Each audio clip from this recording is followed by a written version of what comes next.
ధరణి news, జనం కోసం, నిజం కోసం, సామాన్య గొంతుక.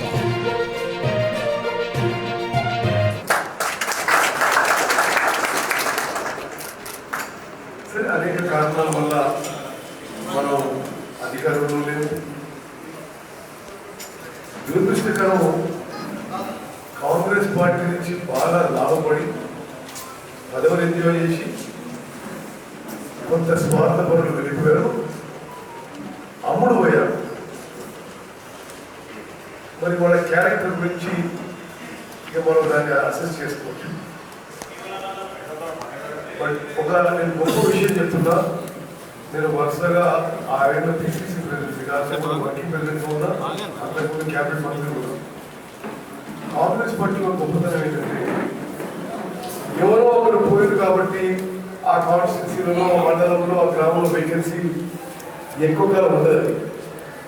ఇప్పుడు ఈ మధ్యకాలంలో నిన్న కూడా మీరు వెళ్ళే వాళ్ళు కొంతమంది విషయం వాళ్ళని చేరుతూనే ఉన్నారు. ఇటు నాకు 10-15 మంది మేము ఎమ్మెల్యే అభ్యర్థులుగా రెడీ ఉన్నామని చెప్పి అప్లికేషన్ వస్తూనే ఉంది. నేను కాంగ్రెస్ పార్టీకి పనిచేయడానికి సిద్ధమని వస్తుంది. దానికి అనేక కారణాలు. ఒకటి, తెలంగాణలో కాంగ్రెస్ పార్టీ పునాదులు చాలా బలంగా ఉంది. నేను ఇప్పుడు ఈ 119 కాన్స్టిట్యున్సీలు, సుమారు 700 మండలాలు, ఈ 140 మున్సిపాలిటీలు, ఈ 6 పీసీలు అనేక సందర్భాలుగా తిరిగి ఉండొచ్చు. బహుశా ఈ రాష్ట్రంలో కాంగ్రెస్ నాయకులు, క్రియాశీలకంగా పనిచేసే కార్యకర్తలు నాకు తెలియని వాళ్ళు తక్కువచ్చు. ఆ అనుభవం, ఆ బ్యాక్గ్రౌండ్ తో చెప్తున్నా మీకు. కాంగ్రెస్ పార్టీ వాస్తవంగా నిజమైన కార్యకర్త, సైనికుడిగా పోరాటం చేస్తున్నాడు. కాంగ్రెస్ పార్టీ కోసం కొంత త్యాగం చేసి పనిచేయడానికి సిద్ధంగా ఉన్నాడు. అనుభవించిన వాళ్ళు, స్వార్థపరులు, క్యారెక్టర్ లేని వాళ్ళు అనుభవించి అనేది ఏదో కాంగ్రెస్ పార్టీ బలహీన అనుకొని పారిపోతారు. అట్లా వాస్తవంగా ఫీల్డ్ పొజిషన్ లేదు. ఒకటి, టీఆర్ఎస్ పార్టీ పతనం చాలా వేగంగా మొదలైంది. మరి జనం టీఆర్ఎస్ పార్టీ, టీఆర్ఎస్ ప్రభుత్వం మీద అసహించుకుంటారు. వాళ్ళు కేవలం కొన్ని ఎన్నికల్లో కొంత డబ్బులు, అధికారం, పోలీసు ఉపయోగించి అట్లా నిలబడినట్టు అవబడుతుంది. కానీ వాస్తవంగా టీఆర్ఎస్ పార్టీ చాలా వేగంగా పతనమైన విషయం ఏ రాజకీయ విశ్లేషణ అంటే చెప్తారు. బీజేపీ మతపరంగా విభజించి లాభ పొందామని అనుకునే పార్టీ. మీరు గుర్తుపెట్టుకోవాలి, 2018 అసెంబ్లీ ఎలక్షన్స్ లో కూడా 119 సీట్లలో 105 సీట్లలో బీజేపీ డిపాజిట్ పోయింది. ఒకే ఒక ఎమ్మెల్యే గెలిచింది. కొన్ని పెక్యులియర్ స్పెషల్ సర్కమ్స్టాన్సెస్ లో దుబ్బాక జిహెచ్ఎంసీ జరిగింది. దాన్ని మనం రాష్ట్రంలో పొలిటికల్ సిచ్యువేషన్ ఆ విధంగా అసలు అనుకోలేదు. లక్షలాది మంది కాంగ్రెస్ కార్యకర్తలు వీరోచిత పోరాటం చేస్తారు. ఏ త్యాగానికైనా సిద్ధమని పోరాటం చేస్తారు. తప్పనిసరిగా కార్యకర్తల పోరాట ఫలితమే మరి కాంగ్రెస్ పార్టీ బలంగా ఉందని చెప్పి నేను మనం చేస్తాను. నేను మీకు ఇంకో అష్యూరెన్స్ ఇస్తున్నా. నేను చెప్పిన కదా, నేను 5 సార్లు ఎమ్మెల్యేగా ఎంపీగా ఉన్నా, 6 పీసీ ప్రెసిడెంట్ ఉన్నా, అంతకుముందు వర్కింగ్ ప్రెసిడెంట్ ఉన్నా, అంతకుముందు క్యాబినెట్ మంత్రి ఉన్నా. నా అనుభవంతో చెప్తున్నా, the political atmosphere, climate, Congress workers మొరాల్ very high. All indications that we will form the government in 2023. మీరు మరి యూత్ కాంగ్రెస్ అండ్ ఎన్ఎస్యుఐ చాలా మంది యువకులు ఉన్నారు కాబట్టి కొంత రాజకీయాలకి అతీతంగా కూడా కొన్ని విషయం చెప్తాను. అంటే మీరు ఇంట్రెస్ట్ మీరు కొంతమంది తెలిసి ఉండొచ్చు, చాలా మందికి తెలియకపోవచ్చు. ఎన్ఎస్యుఐ యూత్ కాంగ్రెస్ భాగంగా ఉండడానికి మీరు అదృష్టవంతులని భావిస్తున్నాను. కాంగ్రెస్ పార్టీ సభ్యులు ఉండడమే ఒక అదృష్టంగా నేను భావిస్తున్నాను. ఎందుకంటే సుదీర్ఘ వందల సంవత్సరాలు బ్రిటిష్ పై అప్పుడు అనేవాళ్ళు రవి అస్తమించిన బ్రిటిష్ సామ్రాజ్యం మీద పోరాడి భారతదేశానికి సంపూర్ణ మరి ఇండిపెండెన్స్ తీసుకొచ్చింది కాంగ్రెస్ పార్టీ. తెలంగాణ రాష్ట్రం ఇచ్చింది కాంగ్రెస్ పార్టీ. ఒక సెక్యులర్ బిలీఫ్ అంటే ఇది బీజేపీకి మనకి పేరు తేడా.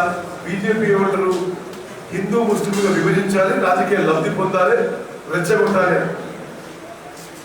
మనం అట్లాగా మహాత్మా గాంధీ, జవహర్ లాల్ నెహ్రూ, సర్దార్ వల్లభాయ్ పటేల్, నేతాజీ సుభాష్ చంద్రబోస్, మౌలానా అబుల్ కలాం ఆజాద్ అటువంటి వారి నుంచి సోనియా గాంధీ గారి వరకు, రాహుల్ గాంధీ గారి వరకు మన సమాజంలో అందరం కలిసిమెలిసి ఉండాలి, మంచిగా ఉండాలి.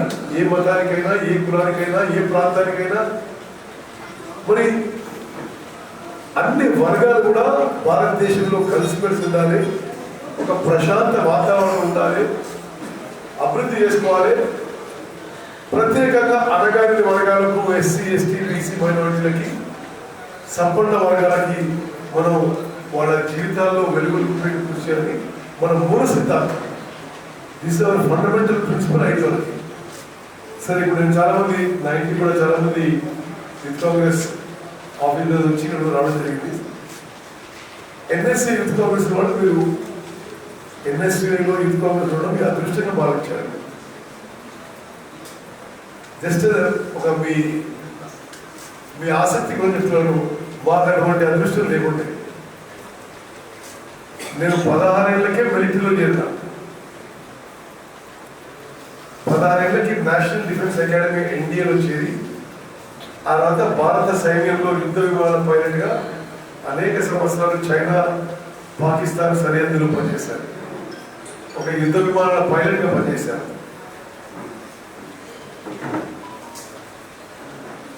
చైనా బార్డర్లో ఇప్పుడు మీరు చూస్తున్న లేహ్ లదాఖ్ ఏరియాలో పనిచేస్తాం.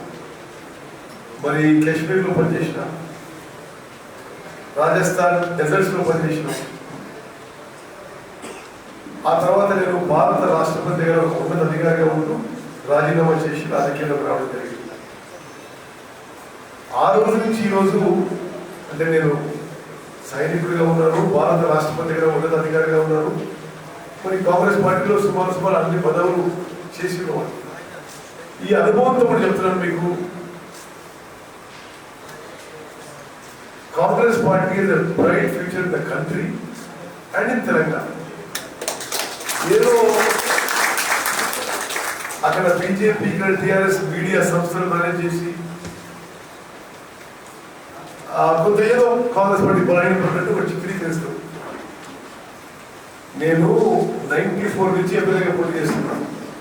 చాలా సందర్భాల్లో కాంగ్రెస్ పార్టీ బలహీనపడ్డది, అసలు లేదు. ఆ స్థాయి నుంచి మళ్ళీ కాంగ్రెస్ పార్టీ నేను 99 చూసిన.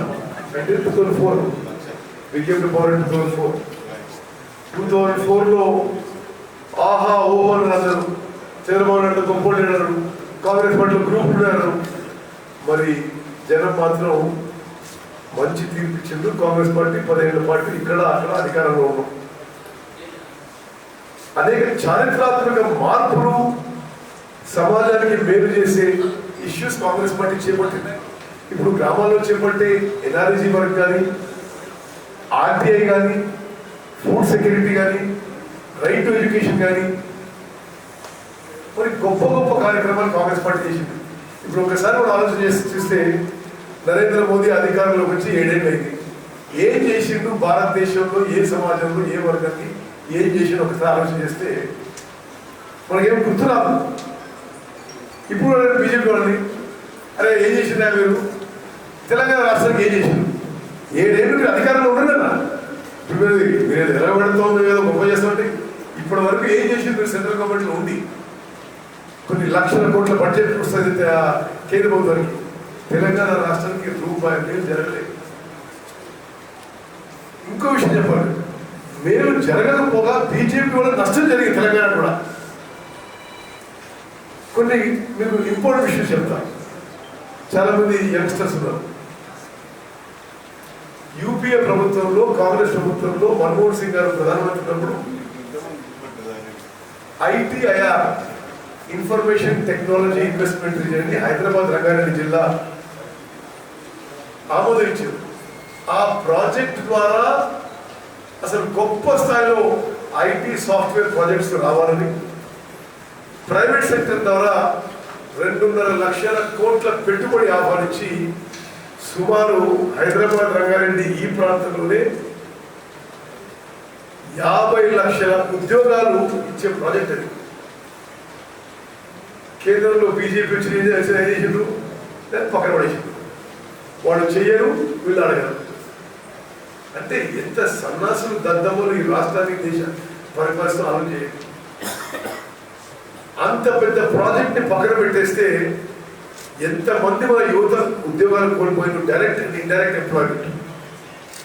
అదేవిధంగా చట్టపరంగా యాజ్ పర్ లా తెలంగాణకి రావాల్సిన అంశాలు కూడా బీజేపీ నష్టం చేసింది. మనకి బీజేపీ వచ్చినాడు అంతకుముందు కొన్ని మాసాల ముందు ఏపీ రీఆర్గనైజేషన్ యాక్ట్ కింద తెలంగాణ రాష్ట్రం ఇవ్వబడింది.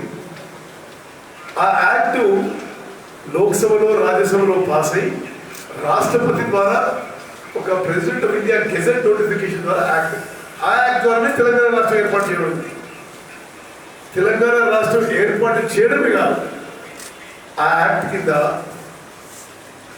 కాజీపేటలో రైల్వే కోచ్ ఫ్యాక్టరీ కట్టాలి, బయ్యారంలో స్టీల్ ఫ్యాక్టరీ కట్టాలి, ములుగులో సెంట్రల్ ట్రైబల్ యూనివర్సిటీ కట్టాలి, భువనగిరిలో ఆల్ ఇండియా మెడికల్ సైన్స్ కట్టాలి.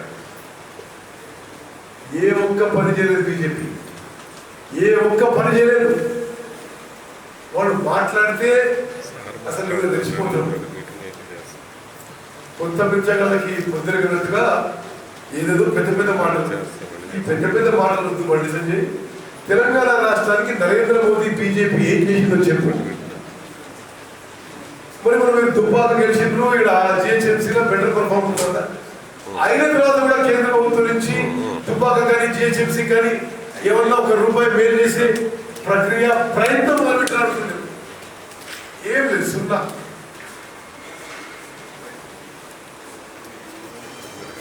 ఆ విధంగా బీజేపీ వాళ్ళు కేవలం మతపరంగా రెచ్చగొట్టడం, మరి వాళ్ళేదో మరి వాళ్ళే హిందువులైనట్టుగా ఒక టైప్ ఆఫ్ క్యాంపెయిన్ చేయడం. ఒక మాట అంటున్నా, నేను హిందువులే, వీళ్ళు చాలా మంది హిందువులే, మేము రామభక్తులమే. మరి వాళ్ళు మాటి మాటికి అయోధ్య రామ మందిరం అని మాట్లాడుతున్నారు, మనం కూడా ఆశిస్తున్నాం. కానీ మీకు తెలవాల్సిన విషయం ఏంటంటే అయోధ్య రామ మందిరం మాట్లాడే తెలంగాణలో మాట్లాడే బీజేపీ తెలంగాణ భద్రాద్రి మన రాముడికి అన్యాయం చేసింది. వాళ్ళు బీజేపీ చేసింది.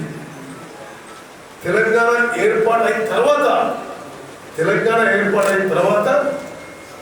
భద్రాద్రి రాముడు మన రామాలయానికి 1000 ఎకరాలు ఆంధ్రప్రదేశ్కి అప్పచెప్పింది కేంద్ర బీజేపీ నరేంద్ర మోదీ ప్రభుత్వం. అది వాళ్ళ ఘనకార్యం. అదేవిధంగా యువత విషయంలో ప్రతి సంవత్సరం 2 కోట్ల కొత్త ఉద్యోగాలు ఇస్తామని చెప్పి 2014లో బీజేపీ కేంద్ర ప్రభుత్వం వచ్చింది. 2 కోట్ల ఉద్యోగాల సంగతి దేవుడెరుగు. నరేంద్ర వచ్చిన తర్వాత ఉద్యోగాలు తగ్గుతూ పోయి highest unemployment rate ever in India is under BJP. దీన్ని మాట్లాడేవాడు ఉద్యోగాలు ఇచ్చినాం, మీరు ఏం ప్రాజెక్ట్ చేసిండ్రు, దాని గురించి అసలు మాట్లాడరు.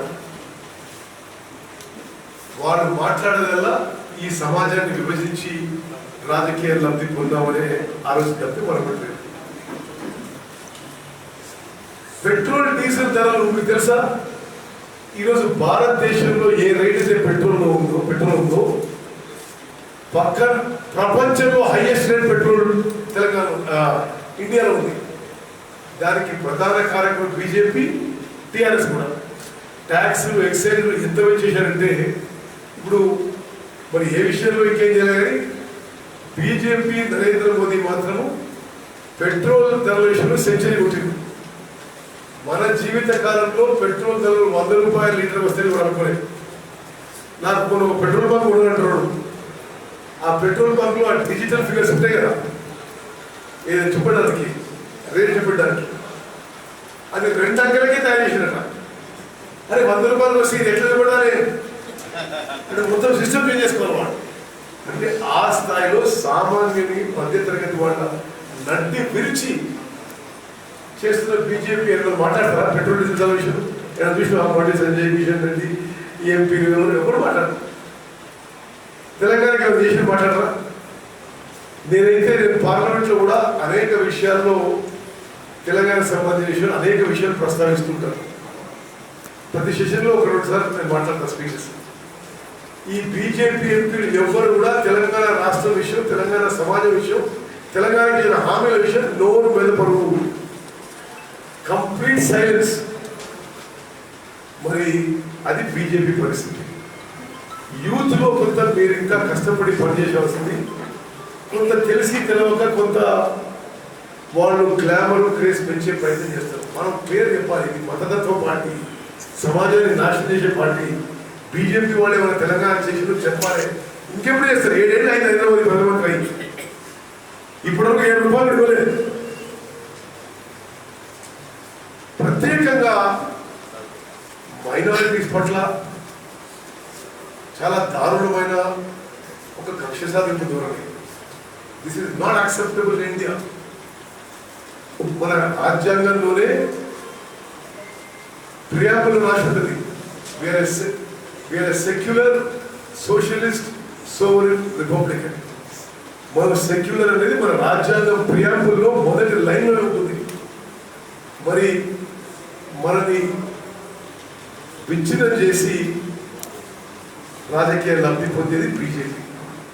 తప్పనిసరిగా నేను ఎందుకు కొంత ఈ విషయంలో సుదీర్ఘంగా మాట్లాడుతుంటే, యూత్ కాంగ్రెస్ ఎమ్మెల్సీ వాళ్ళు దీనిలో సీరియస్గా పోరాడాలి. ఇప్పుడు ఎవడో పిల్లగాళ్ళు బిర్యానీ కోసం పోతే వాళ్ళు చేయలేదు, కానీ వాళ్ళు ఏదో చేసినట్టుగానో చేయబోతున్నట్టుగానో ఏదో క్రియేట్ తప్పనిసరిగా ఖండించాలి. ఏంటి మీ సిద్ధాంతం ఏంటి? మీరు ఏం పని చేసిండ్రు, ఏం చేయబోతున్నారు? గుళ్ళు సున్నా వాళ్ళు ప్రత్యేకంగా యువత విషయంలో massive collapse of Indian economy. భారతదేశం యొక్క ఆర్థిక వ్యవస్థ మ్యానుఫ్యాక్చరింగ్ గొప్ప కూలిపోయింది నరేంద్ర మోదీ హయాంలో. మా తమ్ముడు చిన్న ఫ్యాక్టరీ హైదరాబాద్ పోయినా, మొన్న ఫంక్షన్ పిలిచిపోయినా, ఆ చుట్టుపక్కల అన్ని small and medium scale industries మూతపడే పరిస్థితి వచ్చింది. ఎందుకు? ప్రభుత్వం చేసే సహకారం లేదు, ఎకానమీ కొలాప్స్ అయిపోయింది, కష్టమైపోయింది. అది దయచేసి మనం తప్పనిసరిగా రేస్ చేయాలి ఇష్యూస్. రెండోది టీఆర్ఎస్ అనేది తెలుసుకోవాలి. కల్వకుంట్ల చంద్రశేఖరరావు కుటుంబం ఈ తెలంగాణ రాష్ట్రం ఏర్పడ్డది మేము ఎంజాయ్ చేయడానికి, దోచుకోవడానికి అనే విధంగా ముందుకు పోతున్నాను. నేను అంటే నా గత అనుభవం మళ్ళీ చెప్తాను మీకు. నేను ప్రతిపక్ష శాసనసభ్యునే ఉన్నా, అధికార పార్టీ ఎమ్మెల్యేగా ఉన్నా, మంత్రిగా ఉన్నా, అనేక పదవుల్లో 2 సైడ్స్ అపోజిషన్లో ఉన్నా, అధికారంలో ఉన్నా. కానీ ఇంత తగుల్బాజీ ప్రభుత్వం, ఇంత మోసపూరితం, ఇంత ముదునష్ట ప్రభుత్వం వస్తుందని మేము ఎక్కువ ఊహించలేదు. తెలంగాణ రావాలందరూ కోరుకున్నాం, కానీ తెలంగాణ రాష్ట్రం వస్తే అరే ఇది పరిస్థితి అని. శాంతి భద్రతల గురించి మాట్లాడదాం. నేను నిన్న మంత్రి పోయినా, 2 హైకోర్టు న్యాయవాదులు మిట్ట మధ్యాహ్నం నడి రోడ్డులో నరకబడ్డరు టీఆర్ఎస్ పార్టీ వాళ్ళ చేతుల. అంటే ఏంటిది? అంటే టీఆర్ఎస్ పార్టీ ఎన్నికల్లో గెలిస్తే జనాన్ని రోడ్డు మీద చంపడమేనా? వాళ్ళు ఏంటి? వాళ్ళు చేసిన పాపం ఏంటిది? అదే కాన్స్టిట్యున్సీలో అధికార పార్టీ యొక్క అక్రమాలు, అధికారుల యొక్క అక్రమాల గురించి హైకోర్టులో పిటిషన్ వేయడం. కొన్ని మాసాల క్రితం మంత్రిలో హీలం రంగాయని దళితుని పోలీస్ స్టేషన్ తీసుకుపోయి మరి ఏం చేసిందో లోపల, కానీ మనిషి నడుచుకుంటూ రోడ్డు వేయడం, దళితులు మంత్రిలో శవం బయటకు వచ్చింది. దాని మీద ఈ న్యాయవాద దంపతులు, వీళ్ళు బ్రాహ్మణ్స్, వామనరావు నాగమణి దంపతులు వాళ్ళు హైకోర్టులో పిల్ చేసి ఈ పోలీస్ కస్టోడియల్ డెత్ మీద హైకోర్టు ఎంక్వైరీ అని చెప్తే దాని పర్యవసనమే వాటిని చంపాడు. అది కాకుండా అక్కడ స్థానిక టీఆర్ఎస్ నాయకుల మీద అనేక అక్రమ విషయాలు కేసులు వేసాడు. నేను ఏం చూస్తున్నానంటే నేను రాష్ట్ర వ్యాప్తంగా మీకు తెలుసు ప్రతిరోజు సరే ఎక్కడో ఒక చోట ప్రోగ్రామ్ తిరుగుతున్నాం. టీఆర్ఎస్ పార్టీ అసలు వాళ్ళు మేనిఫెస్టోలో ఏం పెట్టుకోవాల్సిందంటే మేము అధికారంలోకి వస్తే శాండ్, ల్యాండ్, మైన్స్, వైన్స్ ఈ వ్యాపారాలనే స్వాధీనం చేసుకుంటున్నాం. అంతే వాళ్ళు ఏమి సమాజానికి మేలు చేస్తలేరు. మీరు చాలా మారుమూల ప్రాంతం చూసి చాలా మంది అసలు టీఆర్ఎస్ వాడు ఎంత తొందరగా 100 కోట్లకి పరిగెత్తిపోయిందంటే ఇది వల్ల సీక్రెట్ తగ్గమ్మా. శాండ్, ల్యాండ్, మైన్స్, వైన్స్ ఎక్కడైనా రాష్ట్రంలో శాండ్ టీఆర్ఎస్ తప్ప వ్యాపారం చేస్తున్నాడా? అసలు వీళ్ళు అధికారులు అయిపోయాడు ఈ రాష్ట్రంలో ఉసుకే వీళ్ళని. ల్యాండ్ హైదరాబాద్ నుంచి హుజూర్ నగర్ వరకు, హైదరాబాద్ నుంచి హుజూర్ నగర్ వరకు, హైదరాబాద్ నుంచి భద్రాచలం వరకు మొత్తం భూ కబ్జాలు దందాలు టీఆర్ఎస్ పార్టీ వాళ్ళే. మొత్తం మైన్స్ ఏ మైన్స్ అయినా సరే వాళ్ళే చేసుకోరు. ఇక మైన్స్ అనే చెప్పనవసరం లేదు. రాష్ట్రంలో నువ్వు ఏ బారువో ఏ వైన్ షాప్ పోయి ఏ ఆ వ్యాపారం నుంచి వాళ్ళు టీఆర్ఎస్ పార్టీ ముఖ్యమంత్రులు అంటే అందుకోసమే టీఆర్ఎస్ పార్టీ మేనిఫెస్టోలో మేము అధికారంలో ఉండేది ప్రజల కోసం కాదు, శాండ్, ల్యాండ్, మైన్స్, వైన్లు పెట్టుకుంటే బాగుండేది. మొత్తం ఒక దోపిడీ వ్యవస్థ. మీకు కొన్ని లెక్కలు చెప్తాను. సరే కొన్ని లెక్కలు చెప్తే మీరు అది బోర్ కావాలి, ఎందుకంటే మన జీవితాలు ఇంకేలేదు. అందరూ 2 జూన్ 2014లో కల్వకుంట్ల చంద్రశేఖరరావు ముఖ్యమంత్రి అయ్యారు. అప్పటి వరకు ఉమ్మడి ఆంధ్రప్రదేశ్లో తెలంగాణ 60 ఏళ్ళు భాగస్వామ్యం ఉన్నాం. 60 ఏళ్లలో అంటే ఇప్పుడు ఏ ప్రభుత్వం అయినా కొన్ని లోన్స్ తీసుకుంటారు ప్రాజెక్టుల కానీ దాని దీనికని. 60 ఏళ్లలో మన భాగస్వామ్యం వచ్చిన లోను 69,000 కోట్లు. In 60 years. ఈ 6 years లో తెలుసు అయితే 60 ఏళ్లలో 69,000 కోట్లు అయితే 6 ఏళ్లలో 3 లక్షల కోట్లు అయింది. అంటే ఇదేమన్నా చంద్రశేఖర్ రావు తన జేబుల నుంచి కడతాంటే మనకి అభ్యంతరం లేదు. అతను దోచుకున్న సొమ్ము కడతాంటే మేము అనేది అభ్యం లేదు. కానీ మన జీవితాలను తాకట్టు పెట్టిండు. మన పిల్లల జీవితాలు వాళ్ళ పిల్లల జీవితం తాకట్టు పెట్టి అప్పు తీసుకొస్తున్నాడు. ఇప్పుడు రమాకాంత్ సాగర్కి చిన్న పిల్లలు అంటే మిమ్మల్ని తాకట్టు పెట్టినే కాదు, మీ పిల్లలు వాళ్ళ పిల్లలు తాకట్టు పెట్టేసిండు. తరతరాలు తాకట్టు పెట్టేసి అప్పు తీసుకొచ్చి కొన్ని బోగస్ ప్రాజెక్టులు అని చెప్పి ఒకటేమో కమిషన్ భగీరథ. ఓకే, ఎంత బోగస్ మాటలు మాట్లాడతారంటే ఈ కమిషన్ భగీరథలో వేరే ఇరిగేషన్ ప్రాజెక్ట్స్ లో లక్షల కోట్లు అప్పు తీసుకొచ్చి వాళ్ళకి పెట్టడం, కాంట్రాక్టర్లకు ఇవ్వడం, వాళ్ళ నుంచి 8% కమిషన్ ఇవ్వడం. ఇది తెలంగాణలో కల్వకుంట్ల చంద్రశేఖరరావు గారు వారి కుటుంబం చేసిన వ్యవహారం ఇట్లా ఉంది.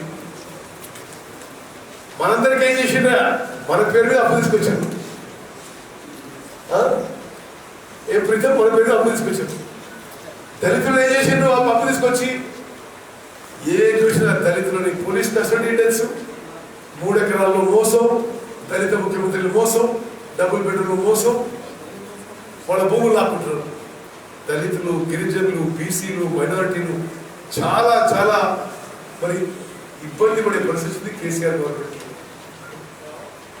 ఈ గ్రాడ్యుయేట్ ఎమ్మెల్సీ విషయం మాట్లాడాలి. తక్కువ విషయాలు చాలా టైం పడుతుంది. ఎవరు ఉంటారు గ్రాడ్యుయేట్ ఎమ్మెల్సీలో? Unemployed graduates. అన్ఎంప్లాయిడ్ గ్రాడ్యుయేట్స్ అసలు తెలంగాణ ఏర్పాటు చేసింది సోనియా గాంధీ గారు మన నిరుద్యోగ యువత యొక్క ఆత్మ బలిదానానికి చెల్లించి తెలంగాణ రాష్ట్రం ఏర్పాటు చేసింది. అప్పుడు మీకు గుర్తులేదు, కేసీఆర్ లభం ఉద్యోగం వస్తుంటుంది, ఆంధ్రలో వెళ్ళిపోయినాక అందరు ఉద్యోగాలు వస్తాయి, ఆంధ్రలో వెళ్ళిపోయినాక ఇంటికి ఉద్యోగం ఇస్తా, అసలు ఉద్యోగం నేరుడే ఉన్నాడు. లెక్కలతో సహా చెప్తున్నా మీకు, తెలంగాణ ఏర్పడిన రోజు నుంచి ఈ రోజు వరకు నిరుద్యోగుల సంఖ్య రెట్టిపోయింది, రెండింతలైంది. అది మన వివరణ. సరే, కొన్ని అనధికార లెక్కలు అధికార లెక్కలు చేస్తుంది. మొన్న ఒక pay revision commission report CR Biswal గారి రిటైర్డ్ ఐఏఎస్ ఆఫీసర్ ప్రభుత్వ చేసిన కమిషన్, పే రివిజన్ కమిషన్, వాళ్ళు ఏమన్నారంటే ఇప్పుడు తెలంగాణ ప్రభుత్వంలో 191,000 ఉద్యోగాలు ఖాళీ ఉన్నాయి. ఇప్పుడు ఖాళీ ఉన్నాయి అంటే ఈ రాష్ట్రాన్ని ఏలుతున్న సన్నాసులు ఎవరు? ఈ రోజు 191,000 ఉద్యోగాలు ఖాళీ ఉంటే ఎందుకు భర్తీ చేయలేదు? ఇది నేను అధికారికంగా చెప్తున్నా, ప్రతి ఊర్లో ప్రతి ఇంట్లో చెప్పాలి. ఇక్కడ గాంధీ భవన్ పక్కనే పబ్లిక్ సర్వీస్ కమిషన్, ఈ రిక్రూట్మెంట్ చేయాల్సింది పబ్లిక్ సర్వీస్ కమిషన్.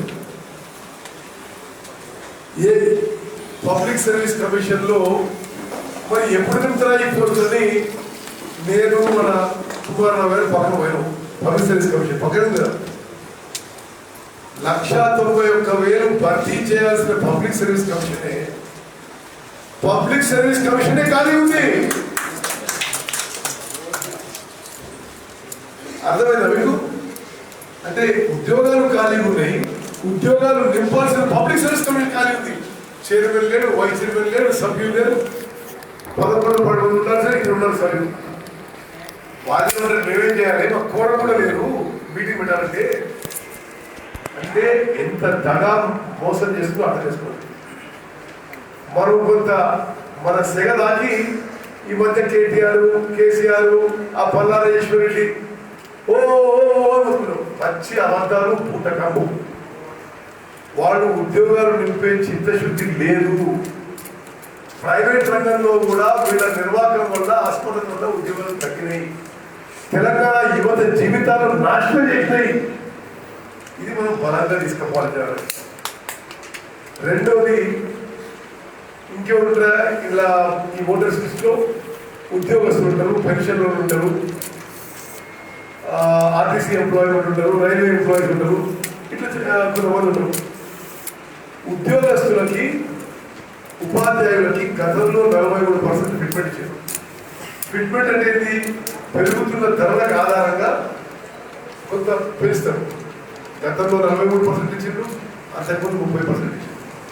ఇప్పుడు 31 నెలల నుంచి తెలంగాణ ప్రభుత్వ ఉద్యోగులకు, ఉపాధ్యాయులకి ఏం పెంచకుండా, ఏం ఫిట్మెంట్ ఇవ్వకుండా, ఏం ఇంటర్వ్యూ రిలీఫ్ లేకుండా మొన్న 7.5% రికమెండ్ చేసింది. ఉద్యోగస్తులు కూడా చెప్పాలి, టీఆర్ఎస్ పార్టీకి తిరిగే షాక్ ఇస్తే ఇప్పుడు 7.5% 43% పెరుగుతుంది. ఇది నరేంద్ర మోదీ తక్కువ తిరగలే. ఉద్యోగస్తులకి టీఏ వస్తుంది, టీఆర్ఎస్ అలవెన్స్, పెన్షనర్స్ కూడా వస్తుంది.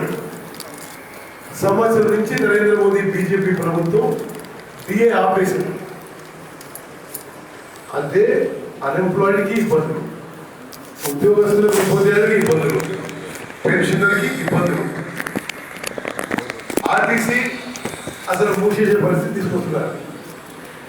మనం అన్ని కేటగిరీస్కి ఓటర్లకు పోయి కాంగ్రెస్ పార్టీని గెలిపియండి. ఈ నిధుల నుంచి నల్గొండ, వరంగల్, ఖమ్మం నుంచి మన క్యాండిడేట్ రామున్నాయి. గుర్తు ఉండదు, పేరు ఉంటుంది, అభ్యర్థి పేరు, పార్టీ పేరు చెప్పి ప్రతి ఓటర్ని మీరు అడగాలని చెప్పి కోరుతున్నాము. ఇంకో విషయం చెప్తున్నాం, నిజంగా కష్టపడి పనిచేసే వాళ్ళకి గౌరవం, గుర్తింపు, మర్యాద ఉంటుందని చెప్పి మనం చేస్తున్నాం. న్యాయం చేస్తామని చెప్పి మీ ఉత్తమంగా ఎంపీగా రాష్ట్ర కాంగ్రెస్ పార్టీ యువతకి, ఎన్ఎస్యుఐకి, అదేవిధంగా ఎస్సీ ఎస్టీ మైనారిటీ డిపార్ట్మెంట్స్కి, మరి ఇంటెలెక్చువల్ సెల్కి, ఫిషర్మెన్ డిపార్ట్మెంట్కి అందరికీ నేను మాట చెప్తున్నా, రాహుల్ గాంధీ గారి ఆలోచన మేరకు రాబోయే కాలంలో ఎక్కువ మంది యువతకి, ఎన్ఎస్యుఐకి, దళిత, గిరిజన, బీసీ మైనారిటీలకి కాంగ్రెస్ పార్టీ అన్ని స్థాయిలో మున్సిపాలిటీ నుంచి ఎంపీ వరకు పోటీ చేసే అవకాశం ఎక్కువ మంది కల్పించినప్పుడు ఈ రాహుల్ గాంధీ గారి డైరెక్షన్ చెప్పిన. సో కష్టపడి పనిచేయాలి. మనం ఉండే బజార్లో, మనం ఉండే ఊళ్ళో, మనం ఉండే మండలంలో తప్పనిసరిగా మనం ప్రజల్లో మంచి పేరు తెచ్చుకోవాలి. ఉట్టిగానే లేచి మరి వెంకట్ నా చాలా ప్రియమిత్రుడు, నాకు టికెట్ కావాలంటే నాకు కుదరదు, నువ్వు నీ పేరు తీసుకున్నా అంటే ఏమంటే అక్కడ మీరు మెయిన్ కాంగ్రెస్ లో ఉన్న వాళ్ళతో సుమారు ఈక్వల్ ఉంటే ప్రియారిటీ మీకు ఇస్తాం. అది మాత్రం ఇది రాహుల్ గాంధీ, సోనియా గాంధీ గారి సూచన కూడా చెప్తున్నారు. They want to encourage youth, they want to encourage SC ST BC minorities, ladies. దయచేసి అది గుర్తుపెట్టుకోవాలని చెప్పి మీకు మనం చేస్తున్నాను. ఇంకా నేను ఎక్కువ సమయం తీసుకోను. ఒకటి, ఇప్పటి వరకు జరిగిన పని ఒక ఎత్తు, ఏది ఎమ్మెల్సీ ఎలక్షన్. ఇప్పుడు కొంతమంది మంచిగా పనిచేస్తున్నారు, కొంతమంది తక్కువ పనిచేస్తున్నారు, కొంతమంది అసలు పనిచేస్తారు. నేను మళ్ళీ చెప్తున్నా, మీ ఉత్తమన్నాక ఎంపీగా, రాష్ట్ర కాంగ్రెస్ పార్టీ అధ్యక్షుడిగా మీకు అప్పీల్ చేస్తున్నా, మీరు పని చేయదలుచుకోకుంటే మీ రాష్ట్ర అధ్యక్షుడు చెప్పండి, మిమ్మల్ని ఈ ఎక్సైజ్లో పక్కన పెడతాం, తర్వాత పక్కన పెడతాం. మీరు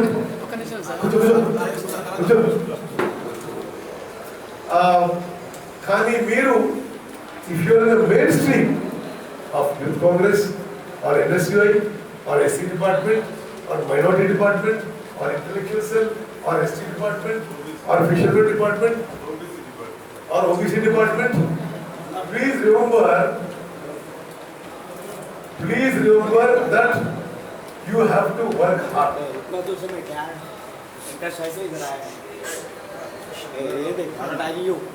Give and take responsibility. I don't like it.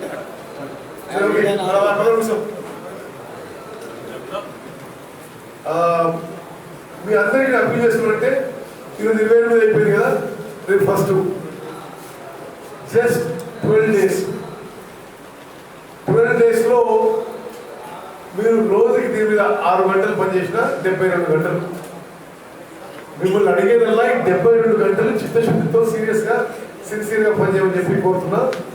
మీలో పనిచేసిన వారికి నేరుగా మరి మీ రాష్ట్ర అధ్యక్షుడి చైర్మన్ ద్వారా, నా ద్వారా కూడా ప్రత్యేక గుర్తింపు ఉందని చెప్పి మనం చేస్తున్నాం. I will do whatever I can to support you. Okay? For hard-working, sincere, committed people. ఇంకో విషయం, మన క్యాండిడేట్ వర్సెస్ అదర్ క్యాండిడేట్ చెప్పాలి. మన క్యాండిడేట్ పేరు రాములు నాయక్, ఒక నిరుపేద లంబాడా కుటుంబం నుంచి వచ్చిన. ఒక్క విషయం మీకు చెప్పాలి, ఈ గ్రాడ్యుయేట్ ఎమ్మెల్సీ ఎన్నికల్లో కానీ, గతంలో ఏ గ్రాడ్యుయేట్ ఎమ్మెల్సీ అయినా సరే, తెలంగాణలో కానీ, ఉమ్మడి ఆంధ్రప్రదేశ్లో కానీ, ఏ రాజకీయ పార్టీ కూడా, ఏ బీజేపీ, ఏ టీఆర్ఎస్, ఏ తెలుగుదేశం, ఎవరు కూడా కాంగ్రెస్ పార్టీ తప్పితే ఒక దళితుడికి కానీ, గిరిజన గారికి ఓపెన్ కేటగిరీ గ్రాడ్యుయేట్ ఎమ్మెల్సీలో టికెట్ ఇవ్వలేదు. ఇది ప్రత్యేకంగా సోనియా గాంధీ గారి డైరెక్షన్ మేరకు social justice we must practice అనే ఉద్దేశంతో ఇప్పుడు జరుగుతున్న ఎన్నికల్లో కూడా, గతంలో ఎప్పుడు ఇవ్వలేదు, ఇప్పుడు జరుగుతున్న ఎన్నికల్లో కూడా టీఆర్ఎస్, బీజేపీలు అన్ని అగ్రకులాలకి.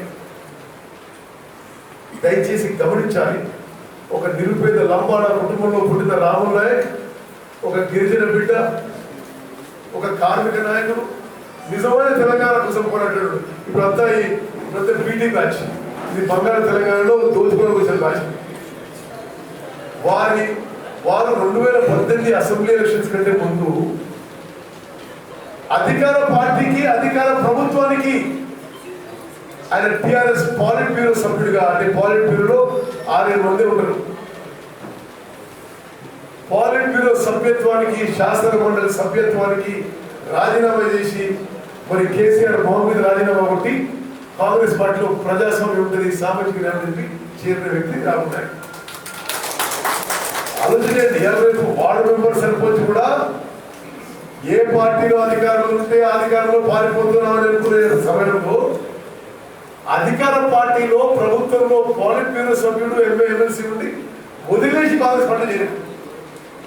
ఇలా ఆయన మునుగులు ప్రచారంలో ఉన్నాడు, అది చాలా దూరం అవుతుంది ఆయన చేయడంలో కూడా. అందుకోసం ఏం చెప్పారంటే, సరే మేము అలా మునుగులను పనిచేసుకోండి, ఇక్కడ మేము పూజ చేస్తామని. ఇది కాంగ్రెస్ క్యాండిడేట్ రాహుల్ నాయక్, ఒక గిరిజన బిడ్డ, ఒక కార్మిక నాయకుడు, తెలంగాణ కోసం పోరాటం చేసిన యోధుడు. శాసన మండలికి గతంలో కూడా అధికార పార్టీలో ఉండి ప్రభుత్వాన్ని దుమ్ముదులిపెట్టాడు.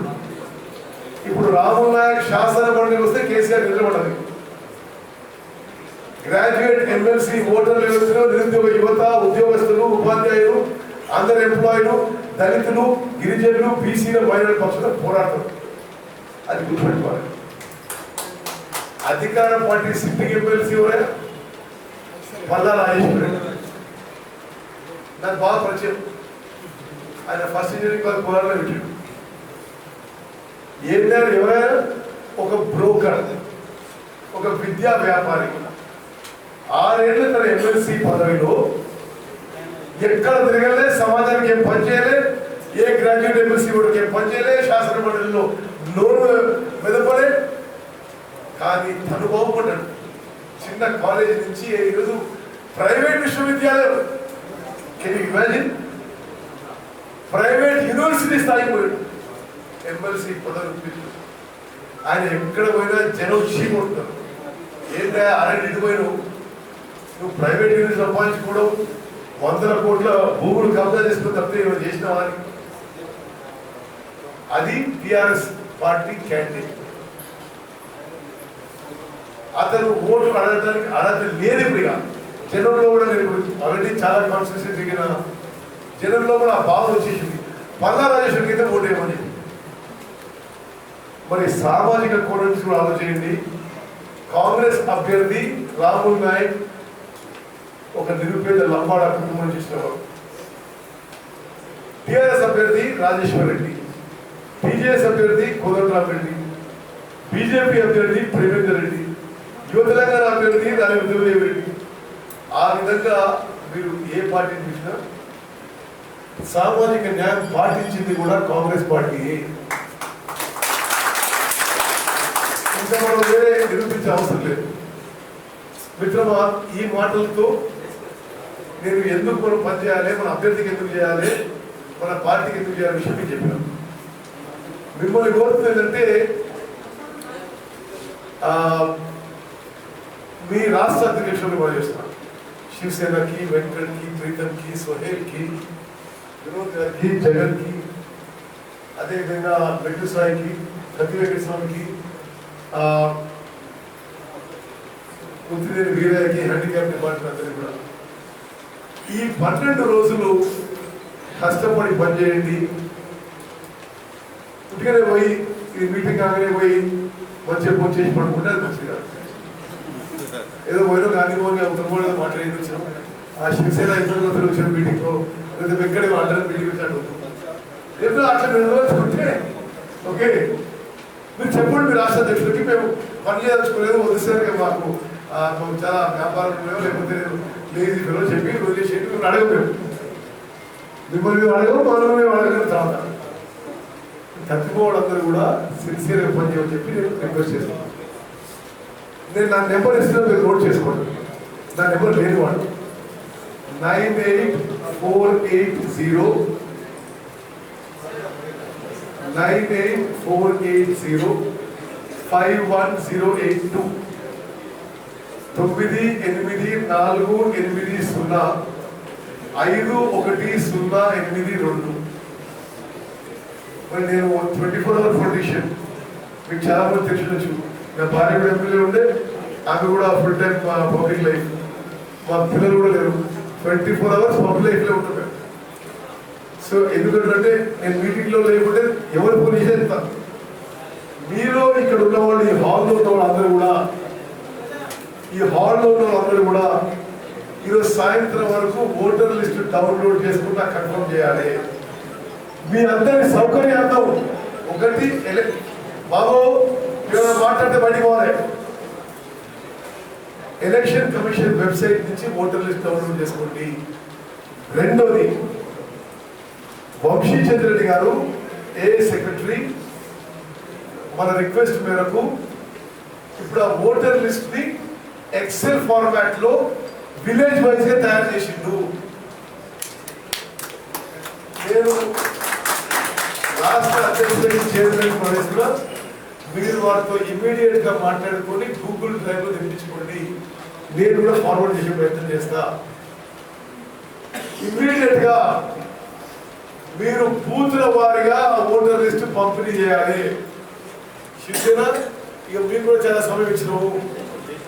Okay Venkat, maximum possible reach కావాలి.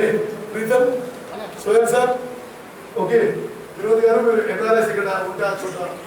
జగన్, మరి వెంకటస్వామి అండ్ వీరయ్య, బిట్టు సార్, నేను రిక్వెస్ట్ చేస్తుంటే గూగుల్ డ్రైవ్ లో విలేజ్ వైజ్ గా ఇప్పుడు చాలా ఖర్చు పెట్టి ఆ పీడిఎఫ్ లో ఓటర్ లిస్ట్ ట్రాన్స్ఫర్ చేసినాము.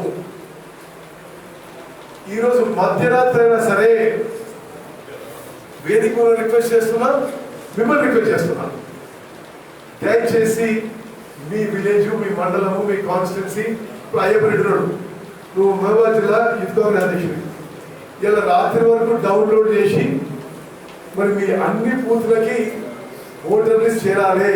చేరకూడదు సర్వే చూస్తాం. Okay, very good, very good, you have done, I am very happy. Okay, మరి सोहेल साहब आपको भी थोड़ा जो मैं बोल रहा हूँ थोड़ा ध्यान से सुनना है. हर जगह ఓటర్ లిస్టు చేయాలి.